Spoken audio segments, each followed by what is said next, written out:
Alright, let's talk about my bike. It's a 2019 Giant Revolt Advanced Zero. It's a gravel bike, but I'm running it in kind of a road configuration right now. I don't think there's a perfect bike for everything, but this one checks a lot of boxes for me. I do have a race bike at home. It's an S-Works Venge with Dura-Ace Di2. It's obviously a fantastic bike, but I choose to travel with this one mainly because I strap bags to it.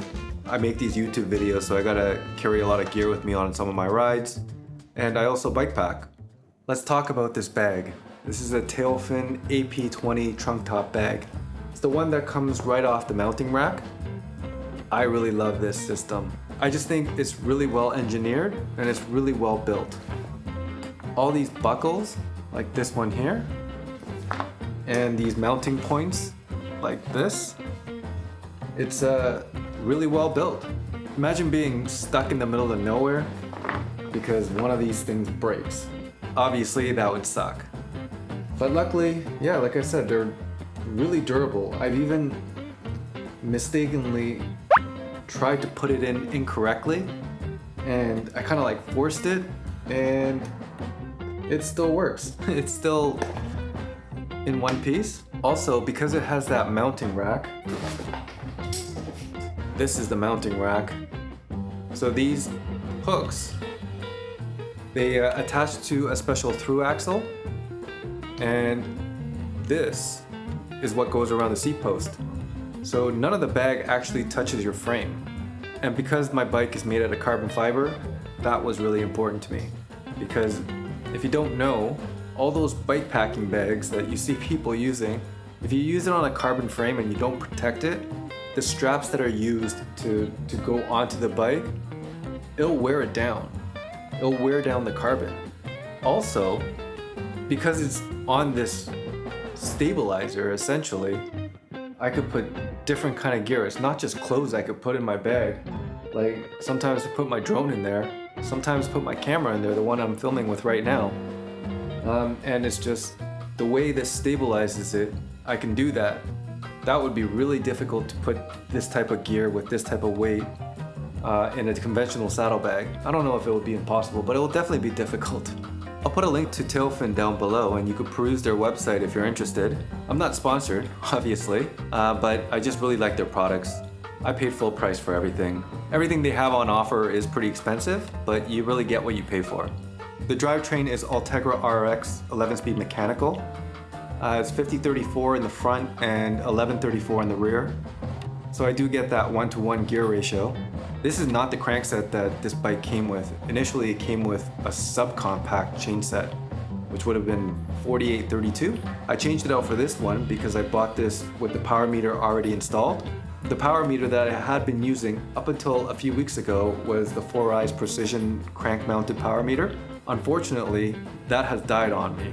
If you've seen my videos from Germany or Stelvio, you'll notice the recurring theme on those trips was me struggling to get up any climb.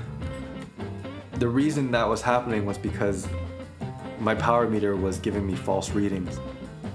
I mean, this is the readings that it was giving me.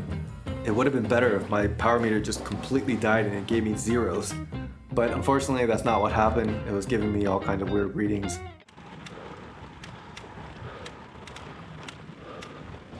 So the power meter that I got to replace that, and the one that I've been using ever since getting here in Calpe for the past 2 weeks now, is the Garmin Rally XC200.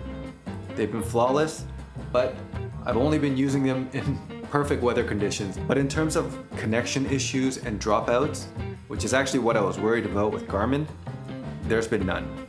Unfortunately, these cranks are affected by the recent Shimano recall. So now that I have a pedal-based power meter and cranks that can potentially fall apart, I'm probably gonna upgrade my drivetrain to the new GRX, the 12-speed mechanical that just came out. I think the subcompact chain set, I think it's 48-31 that they have for GRX. That'll come in handy when bike packing in Europe or Thailand. It's still clouds in Thailand. The wheels are Zip 303 Firecrest. They are hookless. Now, if you don't know, hookless wheels have been in the news a lot recently, especially in the YouTube space. And that's because some riders, pros and amateurs alike, are experiencing catastrophic failures. Of course, when I hear news like that, it is very concerning, but I've had no issues. I'm running 55 PSI in the front and 60 in the rear. The tires I'm using are 32C Pirelli Cinturato Velo. I really like these tires. If you're racing, these tires are gonna hold you back because they're not the fastest or the lightest tires out there.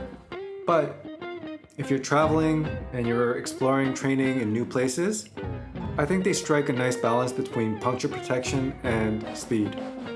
Speed compared to, like, let's say a gravel tire, because that was my other option before. So compared to a gravel tire, yes, these are much faster. So that's why I like them. Now, something I've noticed here in Spain is that a lot of times there will be broken glass on the road, especially on the bike paths.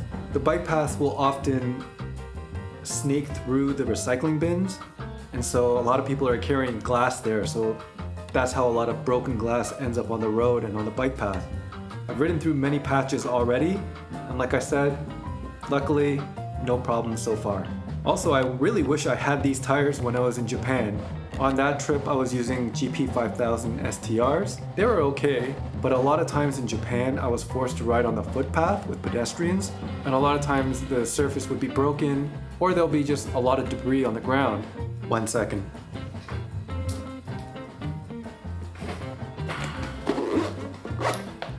Because I run tubeless tires, I always carry this. As you may or may not know, if you have a catastrophic failure with your tires and you need to fix it by putting an inner tube in there, you have to get that nut that secures the tubeless valve off. And sometimes that can get stuck and you're not going to be able to take it out with your finger. That's where this comes in. You can just use this to loosen it so you know that you can always get that nut off. This thing's like a miniature Leatherman, doesn't weigh too much, and it can save you from being stuck in the middle of nowhere. The head unit I use, Garmin 1040. I have a love-hate relationship with Garmin. For the most part, it's okay. It's just, as a navigation device, I don't really like it. I have a lot of issues with it. It's just in terms of how the screen is laid out and how whenever it's giving you directions, it actually covers numbers that you're looking at. Numbers like power numbers or heart rate data or cadence, whatever it may be. When it tells you to turn, it just like covers all of that information. And a lot of times it's telling you to turn when you don't need that information. It's just a frustrating little thing that I wish they would fix. For the most part, it's not like a deal breaker. I also paid a lot of money for that thing, so it's not like I'm gonna go replace it anytime soon. I will say battery life on that device is fantastic. As long as you keep the brightness to auto, I could be out on the road for 12 hours, come back and still have more than 50% battery left. If you manually crank up the brightness, battery life will go down, which is obvious, but I was surprised by how much it affects it. I mean, it's like you won't even get a full day. If you crank up the brightness, it will not even last a full day. But if you set it to auto, 12 hours and it's like 50% left. Finally, I'm gonna talk about this bag. It's a bar bag by Rapha, which obviously I'm a fan, but it says on their website that this is rainproof. In Japan, I put that to the test because I had to ride in the rain pretty often. So I'm gonna end this video by just showing you a clip from one of my vlogs on that trip. I'll see you on the next one. For anyone that's wondering if these Rapha Explore bar bags are waterproof,